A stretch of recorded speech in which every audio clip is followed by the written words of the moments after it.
Mengatasi overthinking dengan mudah, teknik yang saya pakai setiap hari. Hai guys, pernah nggak sih kalian terjebak dalam pusaran pikiran yang nggak ada ujungnya? Yang tadinya cuma mikir, besok makan apa ya? Tiba-tiba malah mikir, apa aku cukup sukses dalam hidup ini? Kalau kalian relate banget, selamat. Kamu nggak sendiri, dan kita bakal ngobrol santai tentang itu hari ini. Aku mau share teknik-teknik simple yang aku pakai setiap hari untuk ngatasi overthinking. Trust me, ini bukan tips ala-ala, tapi beneran yang aku praktekkan sendiri. Jujur aja ya, aku ini dulu raja overthinking, kayak wakil presidennya drama internal. Contohnya, pernah ada satu waktu aku nunggu balasan chat penting dari klien. Chatnya cuma, oke, noted. Tapi aku mikirnya kenapa cuma oke doang, ya nggak suka ya sama idenya. Aduh, project ini bakal gagal, aku bakal bangkrut terus. Ya kalian tahulah gimana ujung-ujungnya drama pikiran ini. Kalau ada yang relate, komen di bawah ya. Sekarang kita bahas apa itu overthinking. Overthinking itu kayak lagi nonton film drama yang nggak ada akhirnya, tapi sutradaranya itu ya otak kamu sendiri. Kamu bikin plot, konflik, bahkan plot twistnya juga. Dan yang paling lucu, kadang filmnya nggak masuk akal.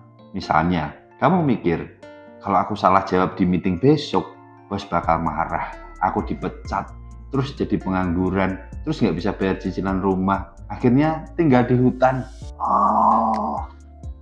Padahal cuma salah jawab satu pertanyaan kan. Kalau diibaratkan, overthinking itu kayak otak kamu buka 50 tab browser, tapi semuanya lagi buffering, nggak ada yang selesai. Tapi CPU alias energi kamu udah kepanasan duluan. Pernah nggak kalian kayak gitu? Kalau iya, kasih jempol ke video ini. Kita bahas yang kedua, apa penyebab overthinking? Jadi gini, kenapa sih kita suka overthinking? Biasanya karena kita takut bikin keputusan yang salah. Atau kita pengen banget semuanya sempurna. Contohnya, kamu lagi milih baju buat kencan pertama. Dalam pikiranmu, kalau aku pakai baju merah, dia bakal mikir aku terlalu mencolok. Kalau pakai baju hitam, terlalu biasa. Kalau pakai baju floral, kok kayak kakek-kakek mau ke kebun.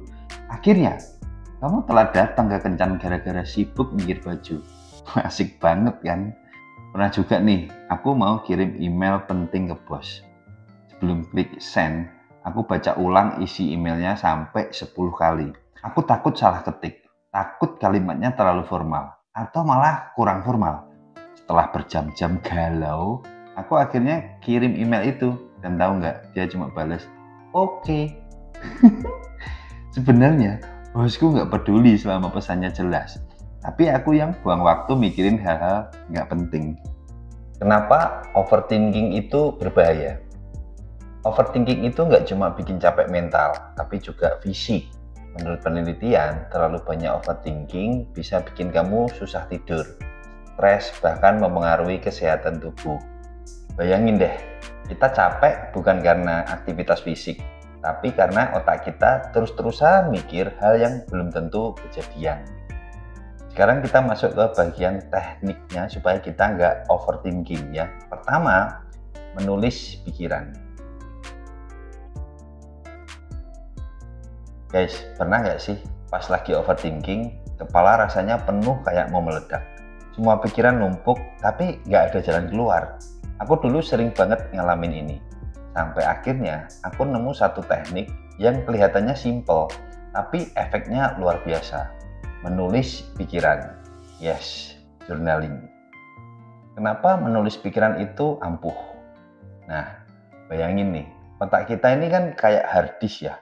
Kalau terlalu banyak file yang nggak penting, hard disk tuh jadi penuh dan komputer mulai lemot. Sama kayak otak kita. Menulis itu ibarat kamu memindahin file-file nggak penting dari otak ke eksternal hard disk, berupa buku atau aplikasi notes di HP kamu. Setelah ditulis, otak kamu jadi lebih lega buat mikir hal yang benar-benar penting. Menurut riset psikologi, journaling membantu mengurangi stres karena kita nggak cuma memikirkan masalah, tapi mengubahnya jadi sesuatu yang konkret. Ketika kamu nulis, Pikiran yang tadinya abstrak berubah jadi kalimat-kalimat yang bisa kamu lihat dan evaluasi. Ini bikin kamu lebih sadar mana yang benar-benar penting dan mana yang cuma drama di otak aja. Bagaimana menulis membantu aku? Dulu aku pernah ngalamin ya fase berat dalam hidup. Ada satu momen di mana aku nggak bisa tidur setiap malam karena terus kepikiran tentang pekerjaan dan hubungan pribadi. Aku takut gagal di tempat kerja, takut gak cukup baik di mata orang lain, bahkan sampai takut kalau aku bakal mengecewakan keluargaku. Suatu malam, aku gak tahan lagi tuh. Aku ambil buku catatan dan mulai nulis. Aku tulis semua yang ada di kepalaku. Awalnya rasanya aneh. Aku mikirnya gini, ngapain sih aku nulis kayak anak sekolah lagi nih, bikin diary kayak gitu-gitu kan. Tapi semakin aku nulis, semakin lega rasanya. Aku sadar banyak dari kekhawatiranku itu nggak rasional. Aku mulai lihat pola. Aku terlalu mikirin hal-hal yang di luar kendaliku. Setelah itu, aku mulai bisa tidur nyenyak lagi. Ya, cuma untuk nuangin pikiran-pikiran yang penuh itu. Tulis aja. Bagaimana cara melakukan teknik ini? Kalau kalian mau coba teknik ini, gampang banget kok. Aku kasih beberapa tips praktis ya. Tulis tanpa sensor, jangan khawatir soal grammar atau urutan cerita. Tulis aja semua yang ada di kepala kamu, seperti lagi curhat ke sahabat. Gunakan format pertanyaan, lalu tulis, apa yang aku khawatirkan? Atau kenapa aku merasa seperti ini? Jawab pertanyaan itu dengan jujur. Evaluasi hasilnya. Setelah selesai, baca lagi. Kamu akan kaget betapa banyak pikiranmu yang ternyata nggak masuk akal atau terlalu berlebihan. Kalau kalian nggak suka nulis di kertas, nggak apa-apa, gunakan aplikasi seperti Notes di handphone atau bahkan rekam suara kamu sambil ngomong. Intinya keluarkan semuanya dari kepala. Manfaat tambahan dari menulis ini, selain membantu mengatasi overthinking, journaling juga bisa bikin kamu lebih kenal sama diri kamu sendiri. Kadang dengan menulis, kamu sadar apa yang sebenarnya kamu inginkan atau apa yang bikin kamu bahagia. Ini kayak bonus besar dari sebuah kebiasaan kecil. Jadi, journaling ini adalah salah satu cara termudah untuk mulai membereskan pikiran yang berantakan. Kamu nggak perlu waktu lama, cukup 10-15 menit sehari. Kalau kamu pernah coba journaling, share pengalaman kamu di kolom komentar ya.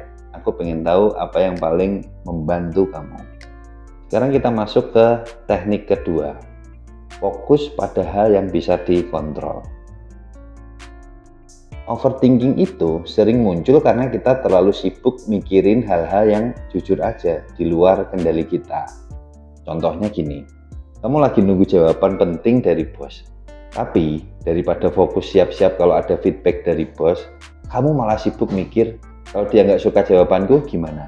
Kalau aku dimarahi gimana? Kalau dia punya rencana ganti aku gimana? Hasilnya kamu panik sendiri dan nggak fokus ke hal yang sebenarnya penting. Nah, kalau dipikir-pikir, ini kayak ngepel air hujan yang bocor. Tapi kamu nggak nutup gentengnya. Percuma kan? Kenapa harus fokus pada hal yang bisa dikontrol? Realitanya, hidup kita ini kayak permainan catur. Ada langkah yang bisa kita atur, tapi ada juga hal yang nggak bisa kita kendalikan. Kayak langkah lawan. Kalau kita cuma mikirin strategi lawan tanpa memikirkan langkah kita sendiri, ya kita nggak bakal maju-maju. Misalnya kamu nggak bisa mengontrol apa yang orang lain pikirkan tentang kamu, tapi kamu bisa mengontrol bagaimana cara kamu bereaksi terhadap pendapat orang lain. Jadi, kenapa buang energi mikirin hal-hal yang nggak bisa kamu ubah? Ngomong-ngomong soal fokus pada hal yang bisa dikontrol, aku jadi ingat cerita Steve Jobs. Waktu awal mendirikan Apple, banyak orang nggak percaya sama visinya. Bahkan dia pernah dipecat dari perusahaannya sendiri. Tapi dia nggak buang waktu mikirin apa yang orang lain pikirkan tentang dia. Dia fokus bikin hal-hal yang dia tahu dia bisa kontrol, menciptakan produk yang dia percaya.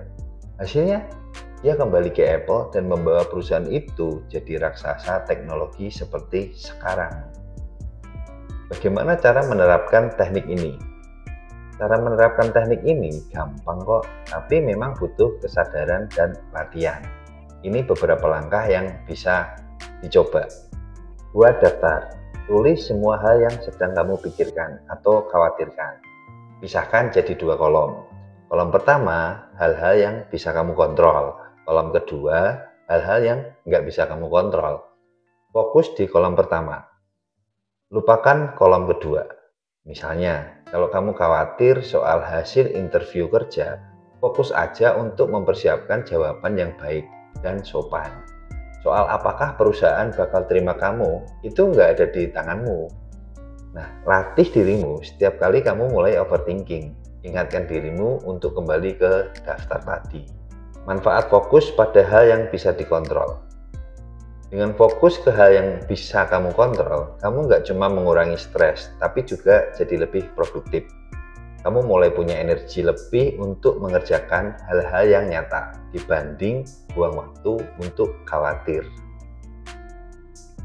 Jadi teman-teman, hidup ini harus kita nikmati ya, untuk hidup ya, benar-benar hidup gitu. Jangan dihabiskan mikirin hal-hal yang nggak bisa kita ubah. Coba mulai hari ini fokus aja ke apa yang ada dalam kendali kita. Kalau kalian pernah coba teknik ini, share cerita kalian di komentar ya. Mari kita lihat seperti apa kontrol yang bisa kalian pegang.